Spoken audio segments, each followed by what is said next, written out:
If you or someone you know is struggling with drug abuse or addiction, call the Substance Abuse and Mental Health Services Administration's 24-hour treatment referral hotline at 1-800-662-4357 or visit findtreatment.samhsa.gov for free and confidential help. On February 5th, 2018, 20-year-old Kaylee Muthart shot up the highest dose of methamphetamine she has ever done. A friend tried to stop her, but to no avail. She just wanted to get that meth feeling. On the morning of February 6th, Kaylee was still feeling the effects of the meth ravage her brain. During this time, she recalls that she was hallucinating. She wanted to go meet with her friend that she had gotten high with the previous night. She didn't know where she was, but she assumed she was at church. Kaylee was a very religious person.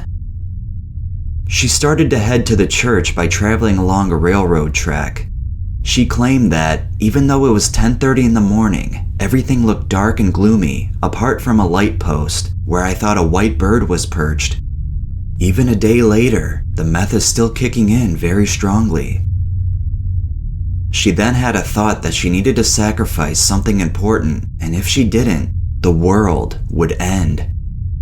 That important thing that she needed to sacrifice was herself. To help save the world from ending and not let anyone die, she thought the right thing to do was to tear her eyes out. She had no idea why she had to do this, but in her mind, it was logical and very rational to do.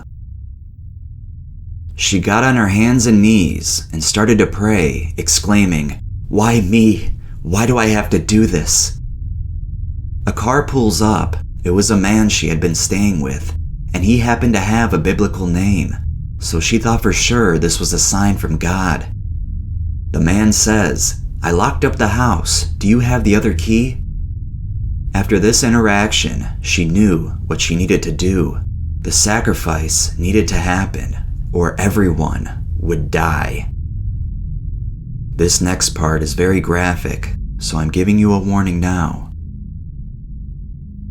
She takes her thumb, index finger, and middle finger into both of her eyes. She gripped each eyeball, twisted them, and pulled until each one came out of their socket. She stated that doing this was the hardest thing she has ever done. She was now blind, and the sacrifice was complete.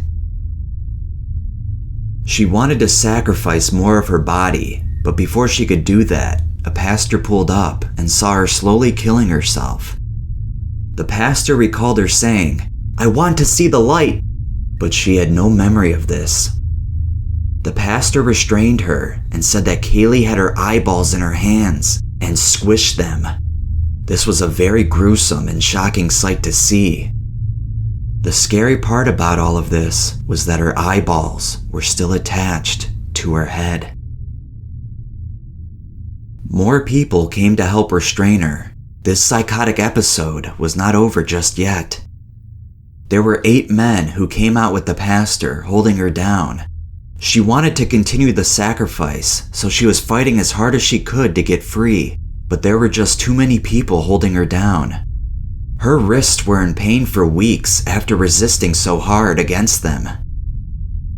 Continuing to hold her down, they waited for the paramedics to arrive. When they eventually did, they sedated her with ketamine and airlifted her to Greenville Memorial Hospital in South Carolina. When she arrived at the hospital, the doctors immediately performed a surgery on her in order to preserve her optic nerves and prevent infection. She was out cold for 2 days and finally woke up to darkness.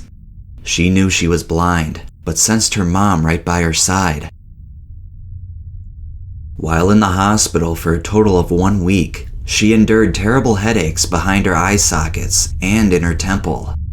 These headaches came and went regularly for about a month. They offered her hydrocodone for the pain, but only took it once or twice because she was determined to stay off of drugs forever, and the only drug she was willing to take was Tylenol. Surprisingly, she never experienced any drug withdrawal symptoms. Her friends and family told her that she had red tissue filling her eye socket and a white spot in her optic nerve endings where her eyeballs used to be. She later got eye prosthetics to make them not look so bad.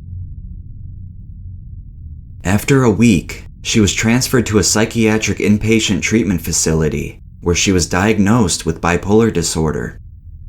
She was given lithium, a mood stabilizer, and Risperdal, an antipsychotic medication for the disorder.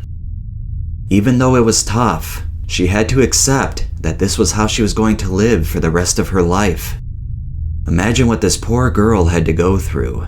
I know that drug use is ultimately your choice, whether that's through you making that decision, family history, or peer pressure. But once a drug has you, especially meth, it's hard to escape its grasp unless something tragic, like what she suffered through, happens to you.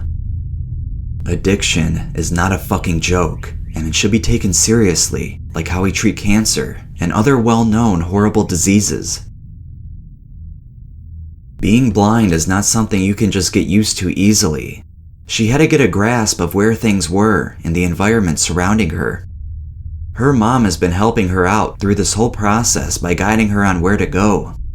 She won't let her walk up or down the stairs by herself, but she'll give her verbal cues on where to go.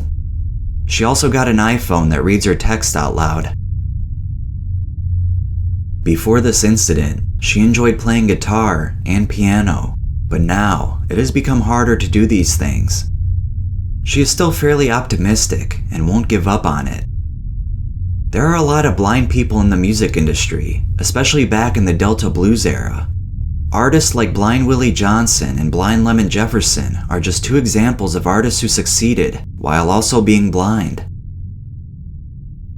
Her dream job before going blind was becoming a marine biologist and was planning on going to school for that.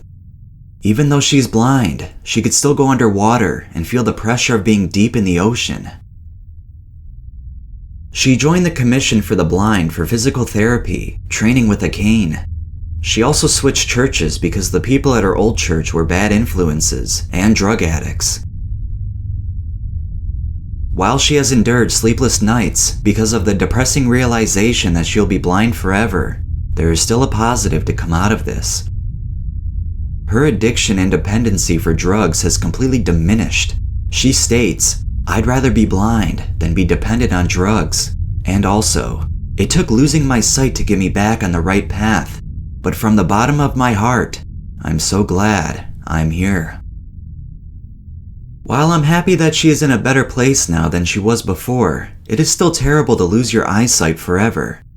I only wish that there was something else that could have happened to her to get on the right path, instead of something so horrific, like gouging her eyes out in a psychotic episode. Please be grateful for what you have in your life. Little inconveniences we get daily and other things we suffer from are nothing compared to what she had to go through and still is going through. Not just her disability, but also others, like being able to walk, hear, eat food, drink water, and things of that nature that have become habitual in our daily life. You might have bad days, but your bad day might be the best day ever to someone suffering constantly from something that haunts them every single day, and nothing can be done about it. You still have that chance and opportunity to fix whatever is bothering you, so don't take it for granted. I grew up poor in a Section 8 apartment, but it still could have been a lot worse. My poor would be rich to people in third world countries. I'm just glad I had a caring mother that wanted nothing but the best for me. Your life can change in a matter of seconds, whether it's your fault or someone else's.